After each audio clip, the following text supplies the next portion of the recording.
Hi, and welcome to today's video where I'm going to be diving into what is psychosomatics.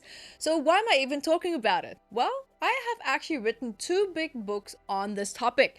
And here, for example, one of my bestsellers is called Metaphysical Anatomy. And this big book is about 679 medical ailments, where I write about each ailment and the psychosomatic stress of that for adults, as well as key points where you can start to dive into to learn to understand how certain emotions and stressors and traumas could be contributing or even exasperating certain ailments or certain mental health disorders as well. And yes, of course, I have the kids version as well. So this one has the psychosomatics of children because children haven't quite really had their full life ahead of them quite yet, right? To accumulate all these stress and trigger points. So where is that coming from? It's a very interesting book. So let's dive straight into this because when we just look at the bigger scope, like in the realm of medicine and psychology, the concept of psychosomatic clearly illustrates the intricate interplay between the mind and the body, which comes from actually the Greek words psyche, which is mind, and soma, which is body. So, psychosomatics here in this case now explores how emotional and psychological factors can actually influence our physical health. Now, this phenomenon actually underscores the undeniable connection between the mental and the physical well being, which is shaping the way that we actually now start to approach healthcare and self care. Mind body connection. Now, the notion of the mind affecting the body and vice versa is not a novel idea. So, ancient civilizations actually recognized the profound relationship between emotional stress and bodily health. However, it was actually during the 20th century that psychosomatic medicine gained a prominence as almost like a legitimate field of study. So, physicians and psychologists actually began to investigate how stress and anxiety and depression and other emotional factors could actually lead to or even exasperate physical illnesses. And that is also exactly what I have been doing for the past 15 years after having worked with 6,000 people plus 101 and having taught in 40 countries. You start to see a lot of patterns and algorithms between people. And what intrigued me the most was how certain stress points for different people could be exactly the same, regardless of your diet, your cultural background as well, or where geographically they might be. The mechanisms at play.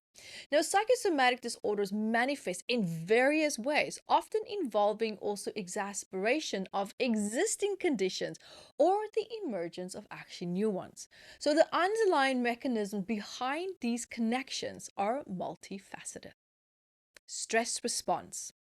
The body's response to stress involves the release of hormones like cortisol and adrenaline, which can impact immune function, inflammation, and overall psychological balance. So, chronic stress can actually weaken the immune system and make the body more susceptible to illnesses. But then it's also very interesting to observe how certain emotions are drawn to certain parts and organs of the body, meaning if certain negative emotions are energized, how it can actually impact and affect the functioning of that body part or the organ. Neurotransmitter influence. So, the brain's neurotransmitters, which regulate mood and emotion, also play a role in physical health, for instance. Now, imbalances in serotonin levels have been linked to conditions like irritable bowel syndrome, IBS, and even migraines. Inflammation.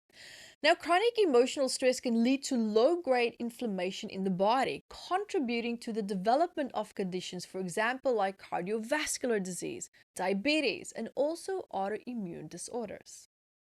Pain perception. Now, psychological factors can influence how individuals perceive and manage pain. So, emotional stress can actually exacerbate pain symptoms, making conditions like fibromyalgia or chronic back pain a lot more challenging to treat. And what I've also come to learn is that suppressed anger often plays a very big role behind chronic pain. behavioral factors. Now, emotions can influence behaviors such as eating habits, exercise, substance use as well. And negative emotional states might lead actually to unhealthy behaviors and increase the risk of physical ailments. Examples of psychosomatic disorders. So, psychosomatic disorders compasses a broad spectrum of conditions that actually highlight the mind and the body connection. Somatization disorder. Now, this involves experiencing physical symptoms that have no apparent medical cause.